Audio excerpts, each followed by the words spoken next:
ഞായറാഴ്ചയായിട്ട് ഇന്ന് എന്താ പരിപാടി എന്ന് ചോദിച്ചു കഴിഞ്ഞാൽ പ്രത്യേകിച്ചൊന്നുമില്ല.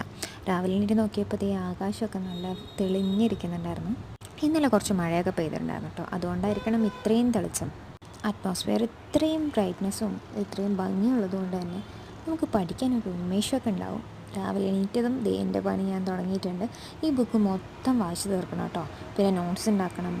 നേരത്തെ ഉണ്ടാക്കി വെച്ചിരിക്കുന്ന നോട്ട്സിൻ്റെ കൂടെ പോയിൻറ്റ്സൊക്കെ ആഡ് ചെയ്യാനാണ് ഈ സ്റ്റിക്കി നോട്ട്സ് എടുത്ത് വെച്ചിരിക്കുന്നത്. ഈ സ്റ്റിക്കി നോട്ടിൽ ഞാൻ രാവിലെ ഒരു മണ്ടത്തരം ചെയ്തിട്ടുണ്ടായിരുന്നു. ഇതിൻ്റെ ഒരു ഭാഗത്ത് സ്റ്റിക്കർ എടുത്ത് കളഞ്ഞിട്ടാണല്ലോ നമ്മൾ യൂസ് ചെയ്യുക. ഇന്ന് രാവിലെ എണീറ്റപ്പോൾ എനിക്കൊരു തോന്നൽ, രണ്ട് ഭാഗത്ത് സ്റ്റിക്കറും എടുത്ത് കളഞ്ഞിട്ടുണ്ടെങ്കിൽ അറ്റ് എ ടൈം രണ്ട് കളേഴ്സ് യൂസ് ചെയ്യാമല്ലോ എന്ന് വെച്ചിട്ട് ഞാൻ ഈ സ്റ്റിക്കറിനെ എങ്ങോട്ട് ഇളക്കി കളഞ്ഞു. പക്ഷെ പിന്നീടാണ് മനസ്സിലായത് അത് അബദ്ധമായിരുന്നു എന്ന്. കാരണം അപ്പുറത്തെ സൈഡ് സ്റ്റിക്കർ എടുത്ത് കളഞ്ഞിട്ടുണ്ടെങ്കിൽ നമുക്ക് യൂസ് ചെയ്യാൻ പറ്റില്ല. കാരണം അതിൻ്റെ ഗമ്മ് വരുന്നത് നമ്മൾ എഴുതുന്ന ഭാഗത്ത് തന്നെയായിരിക്കും. 2-3 വർഷം കൊണ്ട് ഉണ്ടാക്കി വെച്ച നോട്ട്സാണ് കേട്ടോ അത്. പക്ഷേ ഇനിയും ഇതിൽ ആഡ് ചെയ്യാൻ ഒരുപാടുണ്ട്.